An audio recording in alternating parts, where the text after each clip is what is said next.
I've read hundreds and hundreds of books over my time, but the most influential of recent years has been this, Let There Be Chaos by Kate Tempest. One long poem that bridges the gap brilliantly between literature and music, as this one poem was made into an album and released into the UK charts.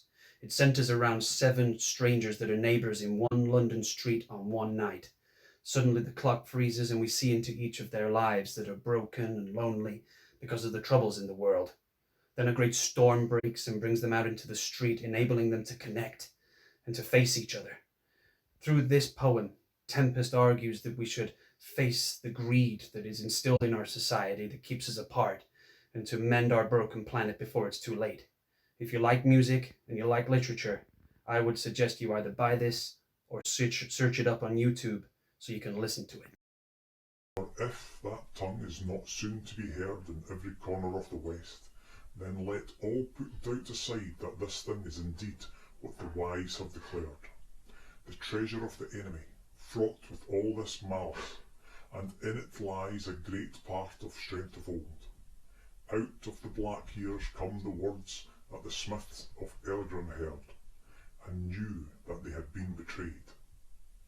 One ring to rule them all, one ring to find them, one ring to bring them all, and in the darkness bind them.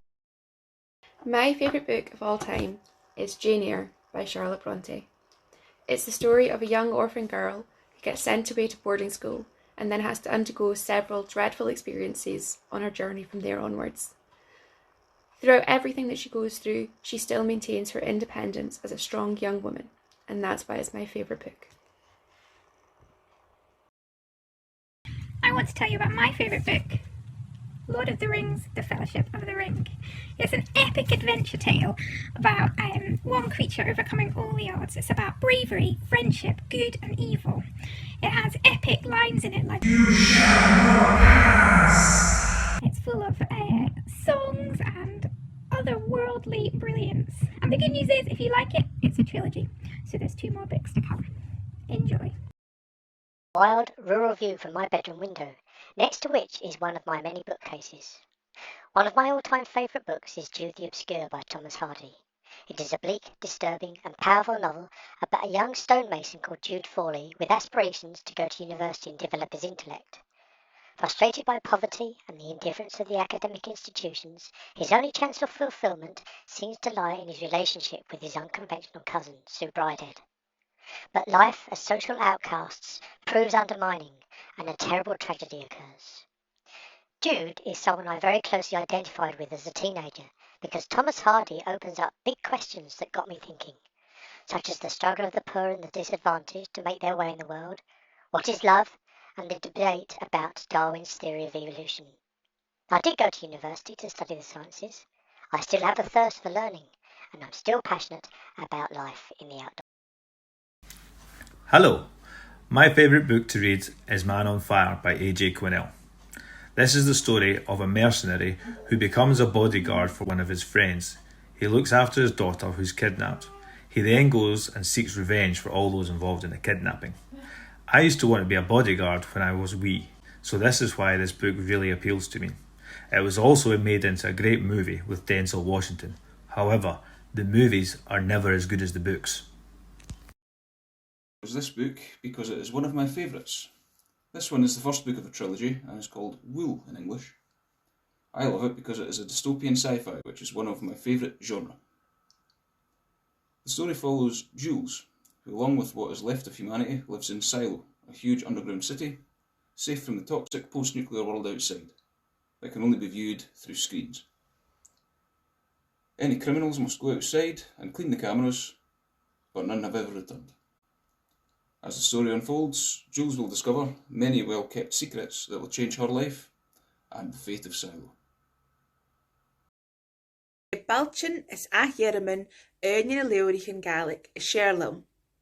Suddenly Neil Brownlee a high, as ha ho kutramacho sgaskan de jonsich mi tor mi jen echtri agus dulchas in Jelanyakam, Elain Hirig. Va gusori chi inchinach a vi gionsahig min a Jeffer Anyaman ag na Balchin agus Kwasa Hanikiat. I read Where the Crawdads Sing by Delia Owens last year, and I just thought it was so beautifully written with the description of the landscape and the nature. I found the story absolutely enthralling and I couldn't put it down. I know this book will stay with me. Hello there, young people of Oban High School. It's World Book Day on Thursday, the 4th of March, and I have been asked to tell you a wee bit about my favourite novel of all time, Alistair Gray's Lanark. It is a fantastic read, I highly recommend it. Have a wee go. It's quite large, but it'll change your life. It changed my life the first time I read it, and I've read it multiple times since. It's set in this pure crazy world called Unfank, where nothing makes sense, and also partly in our own Glasgow. So you can understand why I like it. Now I know what you're thinking. You're thinking, that's interesting, can you tell me a wee bit more? And I will say no, you'll need to read it for yourself. Hello everyone! One book I loved is Any Human Heart by William Boyd. It tells the story of a writer who gallops through the 20th century and across the world, including France, which interested me greatly.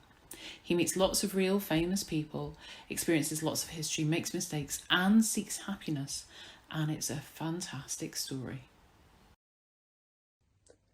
The book that I have chosen for World Book Day is Country of the Blind by Christopher Bruckmeyer. The reason that I have chosen this book is because Christopher Bruckmeyer is one of my favourite Scottish authors, and it's a book that I would absolutely recommend to more mature readers who like crime novels and like their crime novels with a dark sense of humour and a bit of a good twist. This is also a really special object for me, as it's a book that I swapped with my dad when I went to visit him in Hong Kong, and it's got a bit of a special Hong Kong price tag on it as well, so it's a really treasured object.